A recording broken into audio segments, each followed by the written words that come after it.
Hi everybody, Brad McCullough here. Today we're going to talk a little bit more about team building. We're going to talk about accountability. Accountability is really a key aspect of team performance and really getting the most out of your team. So let's take a look at that. When you think about accountability, a lot of people think about this picture here. One person, usually the boss, holding somebody on the team accountable for something that didn't seem right, wasn't performing right. I'm telling you, it doesn't have to be that way, and it really shouldn't from a team perspective. It really should be like this. And it doesn't have to be the boss and team members. It can be two team members together, or it could be a customer to the team. But really, it's conversation about something that maybe didn't go right or didn't look right, wasn't aligned with purpose and parameters. We talked about how you set the team up with purpose and parameters before in a different video. And when something isn't right or doesn't look right, conversation has to take place. So let's go back just for a bit. Remember we talked about purpose and parameters of the team. The first thing you do is you really set up the team, why does the team exist? We're going to improve asset reliability. That's the world that I live in. We're going to build X widgets an hour. We're going to take care of our customers with X, Y, Z. Whatever your team is on, we're going to give great accounting numbers for the operations people. Make it simple, make it direct. Regardless of what your job is on the team, you all are focusing on the same purpose. That's important. The second thing you do is, under what guidelines are we going to perform our work? Right? These can be, we're going to make 10 widgets an hour, we're going to improve mean time between failure by 25%,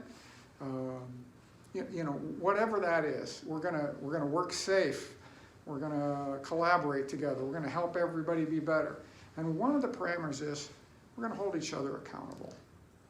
So what's that mean? And when you go through this, you have an agreement, an understanding the purpose and parameters, and that we're going to hold each other or hold the team accountable for an outcome. So what is accountability? And why do we need it, right? So being accountable is the act of taking a responsibility and then the understanding and agreeing that the team will be evaluated and held accountable for the outcome of that responsibility. The team will be together. It's really important. We really want the team focusing and working together to accomplish the goals and not individual goals. The main thing here is that we need a process to ensure that we're all working together and pulling the rope the same direction. That's how teams work. That's how teams are successful. They have to work together. So how do we set up our accountability process? Well, first you define your accountability process, right? And I'm going to give you one. I'm going to show you one in a minute. And then secondly, we train the team on how to hold each other accountable. What you have to remember is there's two sides. There's somebody that's asking the question or holding somebody accountable, and there's somebody being held accountable. And the process and training has to teach both sides of that equation on how to perform and what to expect, okay? So, and we have to reinforce that this isn't bad, and if done properly, it's not painful. It's really part of what has to happen as people work together and they innovate and they try new things and they're trying to do things for the right reasons that might not work out right. So just give a quick example. Let's look at an example of how this might work, okay? So here's an example. The team has agreed to the purpose statement and operating parameters, and then somebody witnesses a behavior that potentially doesn't align with the purpose or one of the parameters named, right? Now remember, the accountability process, the goal is to discuss what was witnessed in support of the team's purpose and parameters, ensure all behaviors support the purpose and parameters, and maintain constructive relationship with your team members, right? Make sure that we maintain constructive relationships and self-esteem of others, okay? So here's just some steps. This is how it might work, right? You come along, you state the purpose of your discussion. Hey, I want to understand this and that. And it can be as complicated as this, or it can be, I don't understand how that helps, right? But here's laid out. So state the purpose of your discussion. Describe specifically what you witnessed. Hey, I saw this, don't understand how that helps us, don't understand how it fits. Ask how does it support the purpose and parameters, and then stop talking. Let the other person respond, right? If it's just a misunderstanding, you may stop at step 4. Oh, okay, I understand what you're doing now, and we move on. But if there's a violation to a purpose or a parameter, or there's agreement, hey, that wasn't right, once a violation is understood, ask how it can be avoided going forward. So, okay, that happened. What are we going to do going forward? How's it going to work, right?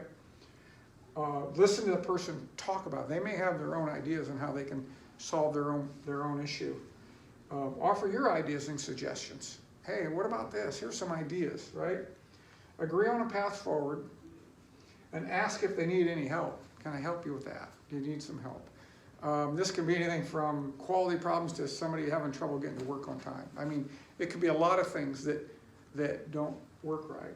Then acknowledge your support and encouragement and go on. And now if you're a supervisor, you may want to circle back, you may want to set a follow-up meeting, but it's just a real simple process that can help you have the conversation. And I would prepare the conversation, ask yourself these questions before you go and have a conversation with somebody.